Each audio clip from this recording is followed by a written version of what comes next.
This is the story of how Britain's Industrial Revolution transformed millions of people into factory workers who labored up to 16 hours a day in conditions that would eventually be compared to slavery. Between 1760 and 1840, the factory system fundamentally changed not just how goods were produced, but how human beings lived, worked, and died. Richard ARKWRIGHT opened CROMFORD Mill in Derbyshire in 1771, creating one of the first water-powered cotton spinning mills and establishing a model that would spread across Britain. What made this system revolutionary wasn't the machinery itself, but the complete reorganization of human labor. Workers no longer controlled their own time or pace, and the factory bell, not the sun or the seasons, dictated when you woke, when you worked, and when you could rest. What I'm about to show you is what daily life actually looked like inside these factories, drawn from parliamentary investigations, worker testimonies, and the documented records that reformers used to push for change. The working day. Most factory workers started their day at 5 or 6 in the morning and didn't finish until 7 or 8 at night, which meant 12 to 16 hours of continuous work, 6 days a week. During peak production periods, some workers labored for 18 hours straight, and when you add up the numbers, factory workers logged approximately 3,000 to 3,500 hours annually compared to medieval peasants who worked roughly 1,400 hours per year. Peter Smart, testifying before the 1832 Sadler Committee, described what he witnessed on a regular basis. Children were so exhausted they had to be carried to bed before they could eat supper, and he'd seen them fall asleep with food still in their hands. Meal breaks totaled only 30 minutes to 1 hour for the entire day. No coffee breaks existed, no time to rest your feet, no stepping outside for fresh air, just continuous work until the final bell. Samuel Colson, whose 2 children worked in the factories, was asked during parliamentary testimony if his children were awake when they returned home, and his answer was simple and devastating. They were usually asleep or sitting up just long enough to take a little food before going to bed. The 10 Hours Act of 1847 was considered a major victory for workers because it limited women and children to just 10 hours per day in textile mills. 10 hours of factory labor was seen as progressive reform, which tells you everything you need to know about what came before. Inside the factory walls, cotton mills were kept hot and humid, often 80 to 85 degrees Fahrenheit, because these conditions prevented the thread from breaking. Workers labored in this heat for their entire shift, with minimal ventilation, breathing air that was deliberately controlled and invariably harsh. The air quality was perhaps the worst aspect. Cotton dust filled the atmosphere, creating what workers called white lung disease, known medically as bisonosis, and every breath pulled in fibers that would accumulate in the lungs over years of work. Sheffield's grinding trades created such severe lung disease that the condition was simply called grinder's asthma, and life expectancy for these workers was approximately 35 to 45 years. Lighting depended on windows during the day and oil lamps at night, but work continued regardless of natural light, and the inadequate illumination contributed to accidents and eye strain. The noise was even worse. Machinery created a deafening roar that made verbal communication impossible, forcing workers to develop elaborate systems of hand signals just to convey basic information to each other, and many suffered permanent hearing damage. Machines were packed closely together to maximize production from every square foot of floor space. This overcrowding meant workers had little room to move, and when accidents happened, and they happened regularly, there was nowhere to escape. But the machinery and its dangers. The machinery that made the Industrial Revolution possible was almost entirely unguarded, with workers operating equipment that had exposed gears, belts, and moving parts that could catch clothing, hair, or limbs in an instant.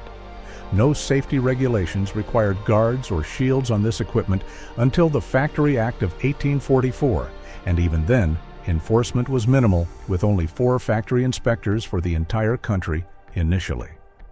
Children faced dangers that were specific to their small size. They were assigned tasks that required them to crawl under operating machinery, to collect cotton waste, or to fix broken threads, and these children, called scavengers, worked beneath equipment that could crush them if they made a single wrong move or if exhaustion caused them to slip. Piecers tied broken threads on spinning machines, requiring quick and precise movements near moving parts, while doffers replaced full bobbins with empty ones, again working in close proximity to machinery that never stopped. The long hours guaranteed that fatigue-related accidents were common because when you've been standing and working for 14 hours, your reflexes slow, your attention wanders, and mistakes happen. These mistakes in a factory environment meant crushed limbs, severed fingers, and scalping injuries when hair was caught in machinery. Comprehensive statistics on accidental deaths were never kept, but coroner reports from industrial towns show a steady stream of fatalities, especially among children, and these deaths rarely led to prosecutions. A worker killed by machinery was simply replaced, often within the same day.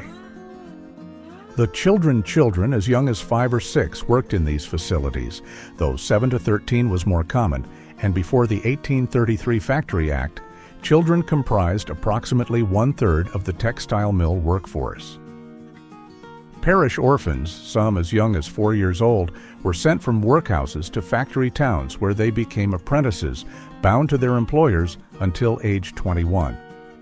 These children were housed in crowded apprentice dormitories, given minimal food, and had no ability to leave, which meant they were, in every meaningful sense, the property of the factory owner. Elizabeth Bentley testified before Parliament in 1833 at age 23 about her experiences as a child factory worker. She'd started at age 6 and worked from 5 in the morning until 9 at night, 16 hours. And she described being beaten with a strap when she was too tired to keep working. By her early 20s, she developed a permanent spinal deformity from the work. Conditions in the coal mines were even worse. Sarah Gooder, an 8-year-old coal trapper, gave this testimony to the 1842 Mines Commission about her job operating ventilation doors for coal carts. She had to trap without a light and was scared, going down at 4 and sometimes 3:30 in the morning and coming out at 5 and 5:30 in the evening. She never went to sleep during those 13 to 14 hours, and sometimes she sang when she had light, but not in the dark because she didn't dare sing then.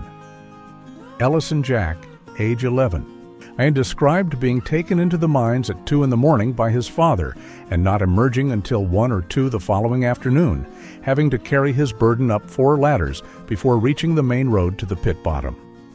Medical examiners documented the physical consequences and noted that factory children averaged 4 to 7 inches shorter than rural children of the same age. Curved spines and deformed legs were common, and the work literally stunted their growth and twisted their bodies. Discipline and punishment.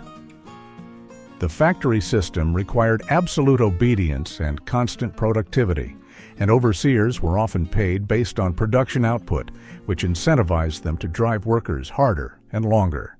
The tools of discipline were simple and brutal. John Burley described his experience this way. Whilst working at the machine, the slightest neglect of work was instantly punished. The overlooker had a stick or strap, and if they flagged with their work, he beat them severely. Physical punishment was routine, and children who fell asleep from exhaustion were beaten awake or had water thrown on them, or were prodded with sticks. One particularly cruel punishment called weighing involved suspending children with weights tied to their backs. Beyond physical punishment, there was an elaborate system of fines that could consume a substantial portion of wages. Being late, even by 5 minutes, could cost you 1 to 2 hours of pay, and damaged goods resulted in the full cost being deducted from your wages. Speaking to another worker, singing, opening a window, or being dirty could each result in a fine of 1 shilling, at a significant amount when children earned only 2 to 3 shillings per week. Some factory owners even manipulated the clocks to extract more labor. Workers had no watches of their own, so they depended on factory timekeeping, and owners would run the morning clocks slow and the evening clocks fast, extending the working day while technically adhering to the hours posted outside. Music, singing, and conversation were forbidden in most factories, creating a monotonous and oppressive atmosphere that lasted for the entire shift, with workers laboring in silence except for the roar of machinery. Wages and economic reality. An adult male textile worker earned 10 to 15 shillings per week in the 1830s and 1840s. Adult women earned 5 to 7 shillings, and children under 13 earned 2 to 3 shillings.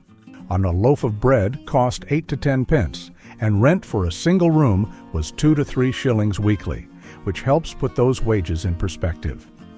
A skilled craftsman might earn 20 to 30 shillings per week, nearly double what a factory worker made, despite working fewer hours in better conditions. The fine system reduced these wages further, and a worker could easily lose several shillings per week to penalties for infractions both real and imagined. No sick pay existed, which meant if you were injured or ill, you simply received no wages, and there were no pensions or benefits of any kind. You worked until you couldn't anymore, and then you starved or relied on the poorhouse. Some employers used what was called the truck system, paying workers in tokens that were only redeemable at company-owned stores that charged inflated prices, ensuring that workers never accumulated savings and remained dependent on their employer. Factory families needed every member working just to afford basic necessities. This economic pressure was one reason parents allowed their children to work in these conditions, and it wasn't merely cruelty or ignorance, but often survival, because a family with 3 children working could perhaps earn enough to afford slightly better housing or more regular meals. Life in the factory towns. The factory system created entirely new urban landscapes as rural workers flooded into industrial centers seeking employment. Manchester's population exploded from 25,000 in 1772 to over 300,000 by 1851. And Birmingham grew from 71,000 to 233,000, and Glasgow expanded from 77,000 to 345,000 in the same period. This rapid urbanization created living conditions that were often worse than the factories themselves, with workers living in back-to-back houses that were rows of dwellings sharing walls with no rear windows or ventilation. Families lived in damp and dark basement cellars, and by the 1840s, approximately 12% of Manchester's working-class families lived in these cellar dwellings. 10 to 15 people sharing a single room was not uncommon, and occupancy rates were staggering. Housing consumed 25 to 33% of weekly wages, and what you got for that price was appalling. Sanitation was virtually non-existent. Water came from contaminated shared pumps or wells, sewage ran through open drains in the streets, and privies were shared by multiple families, sometimes more than 200 people, using a single toilet facility. The health consequences were catastrophic. In Manchester during the 1840s, the average age at death for the working class was 17 years, and that bears repeating because 17 years was the average lifespan. In rural areas, the average was 38 years, and for the gentry, it was 45 years, which meant the industrial working class died at less than half the age of their social superiors. Cholera epidemics swept through factory towns in 1831 to 1832, 1848 to 1849, and 1854, while typhus, tuberculosis, and smallpox were endemic. Infant mortality in industrial cities ranged from 25 to 50%, meaning that 1 in 4 to 1 in 2 children died before their 5th birthday. Dr. J.P. Kay studied Manchester's working-class health and published The Moral and Physical Condition of the Working Classes in 1832, documenting diseases and death rates that shocked reformers. Dr. Charles Turner. Thackeray noted stunted growth, deformities, and respiratory diseases among factory workers in his 1832 publication, the effects of arts, trades, and professions on health and longevity. Bread, potatoes, and oatmeal were dietary staples, with occasional bacon or cheese, and a typical day's food consisted of bread and tea for breakfast, bread and butter for lunch, and potatoes with perhaps a bit of meat for dinner. Food adulteration made things worse. Eyed with bread mixed with chalk or alum to increase its weight, milk watered down, and used tea leaves dried and resold to those who couldn't afford fresh tea. Malnutrition led to rickets and scurvy among children, adding to the physical deformities caused by factory work. The Reformers and the Fight for Change. Richard OASTLER, called the Factory King, was one of the most passionate campaigners against child labor. In an 1830 letter to the Leeds Mercury, he compared factory children to slaves, writing that thousands of their fellow creatures were existing in a state of slavery more horrid than the victims of that hellish system, colonial slavery. This comparison to slavery became a powerful rhetorical tool because Britain had abolished the slave trade in 1807 and slavery throughout the British Empire in 1833. And reformers asked how a nation that prided itself on ending slavery abroad could tolerate worse conditions for its own children at home. Michael Sadler led the 1832 parliamentary committee that investigated factory conditions and compiled extensive testimony from workers, though he lost his parliamentary seat before completing the reforms. Lord Ashley, the 7th Earl of Shaftesbury, continued the work and became the leading factory reform advocate for decades. Robert Owen was unique because he was a factory owner who was also a reformer. At his new Lanark Mills in Scotland from 1800 to 1825, he reduced working hours to 10.5 hours per day, refused to employ children under 10, built schools, and improved worker housing, calling the standard manufacturing system one of the most cruel and oppressive that ever scourged mankind. Owen proved that better treatment of workers was possible and could still be profitable. But few owners followed his example, and the prevailing attitude among industrialists was that competition required maximum extraction of labor at minimum cost. Elizabeth Barrett Browning captured the horror of child labor in her 1843 poem, The Cry of the Children, with the famous lines about the children being weary and unable to run or leap. These reformers faced fierce opposition. Factory owners argued that international competition required long hours, that reducing hours would ruin British industry, that parents wanted their children to work, and that factory work was better than the alternatives of begging or crime, and some even claimed against overwhelming evidence that conditions weren't really that bad. Andrew Ure, a chemist and factory inspector, published The Philosophy of Manufactures in 1835, arguing that factory work was easy and children were content. He claimed he'd visited many factories and never saw a single instance of corporal chastisement inflicted on a child, which directly contradicted the extensive testimony given under oath to parliamentary committees. But it gave factory owners the intellectual cover they wanted. Progress came slowly through a series of factory acts that gradually imposed restrictions. The 1802 Health and Morals of Apprentices Act limited apprentice work hours to 12 per day, and the 1819 Cotton Mills and Factories Act banned employment of children under 9 in cotton mills and limited those aged 9 to 16 to 12 hours daily. The 1833 Factory Act, known as Althorp's Act, it prohibited children under 9 in textile factories entirely, limited ages 9 to 13 to 9 hours per day and 48 hours per week, and limited ages 13 to 18 to 12 hours per day and 69 hours per week. The law appointed factory inspectors to enforce these rules, though initially only 4 inspectors for the entire country. The 1842 Mines and Collieries Act banned women and boys under 10 from working underground in mines after the horrifying testimony collected by the Mines Commission, and the 1847 10 Hours Act limited women and children to 10 hours per day in textile mills.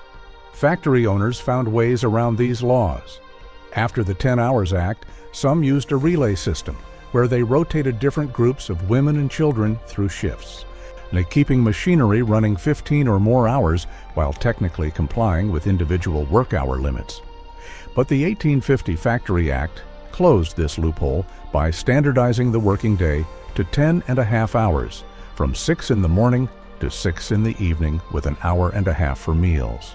The 1867 Factory Acts Extension Act extended regulations to all factories with 50 or more workers, and the 1878 Factory and Workshop Act consolidated previous legislation.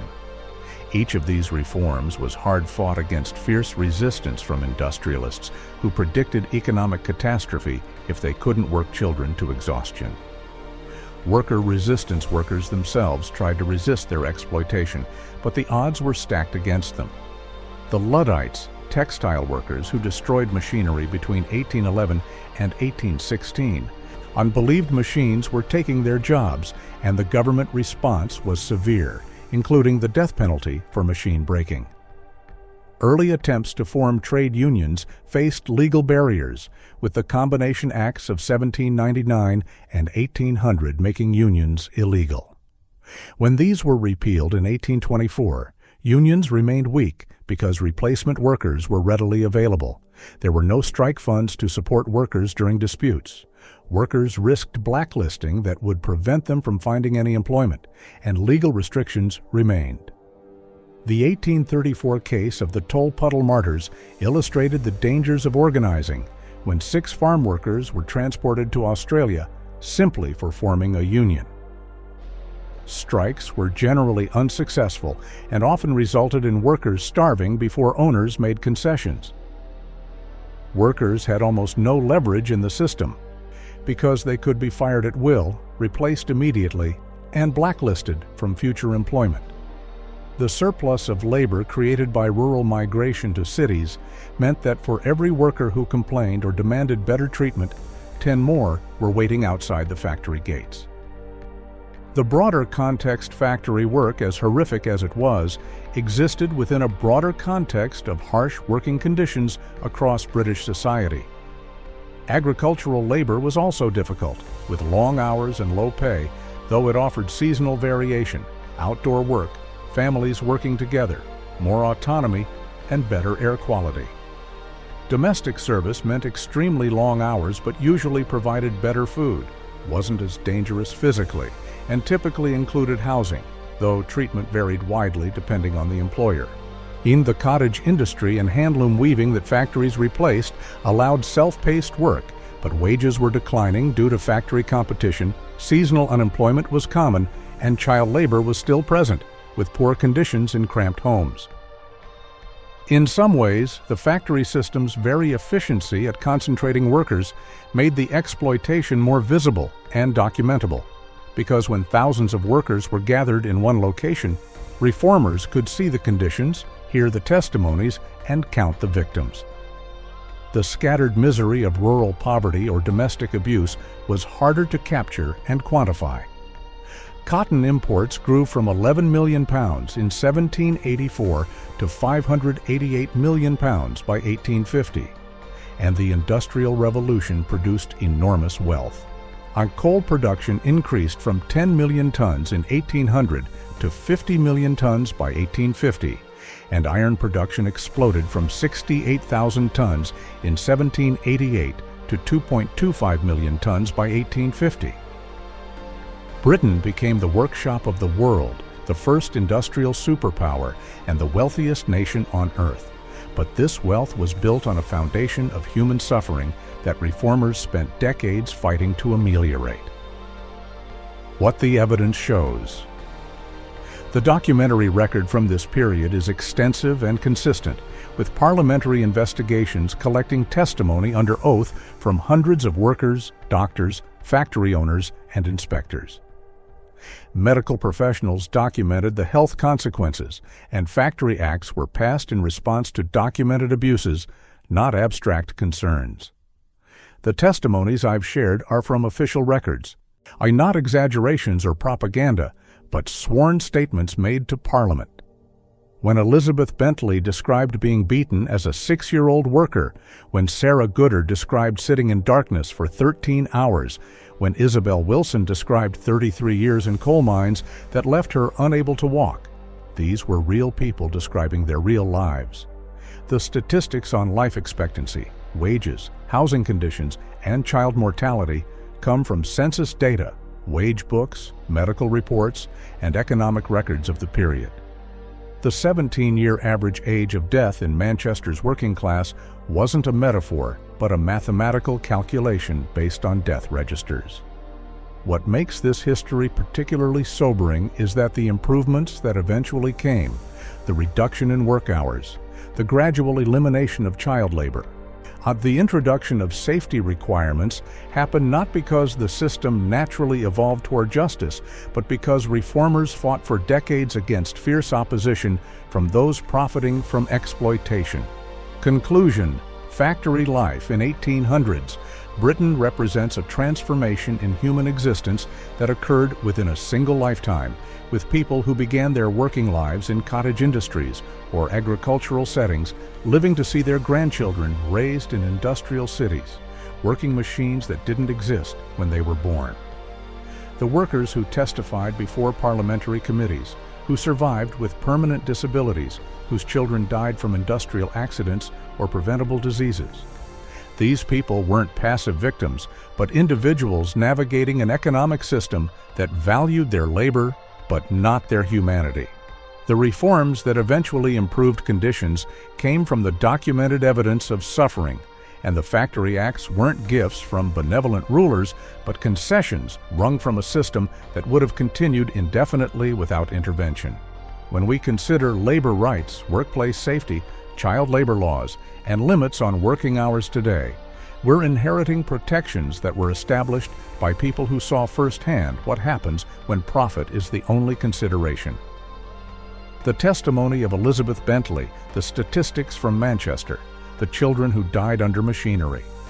These aren't just historical curiosities, but the evidence that created the regulatory framework protecting workers in developed economies today. The Industrial Revolution made Britain wealthy and powerful, and it also created a system that treated human beings as components in a machine, to be used up and replaced as needed. Understanding this history in all its documented horror helps us understand why the protections we have now matter, and what we risk if we allow them to erode. Factory life in Britain during the 1800s was 16-hour days in hot and dusty rooms filled with deafening machinery, children crawling under operating equipment and being beaten when they were too exhausted to continue, and workers earning barely enough to survive while living in conditions that killed them decades before their time. All of this was documented extensively, testified to under oath, and fought against by reformers who believed that economic progress didn't have to come at the price of human dignity. That's what the evidence shows, and that's what the people who lived through it told us.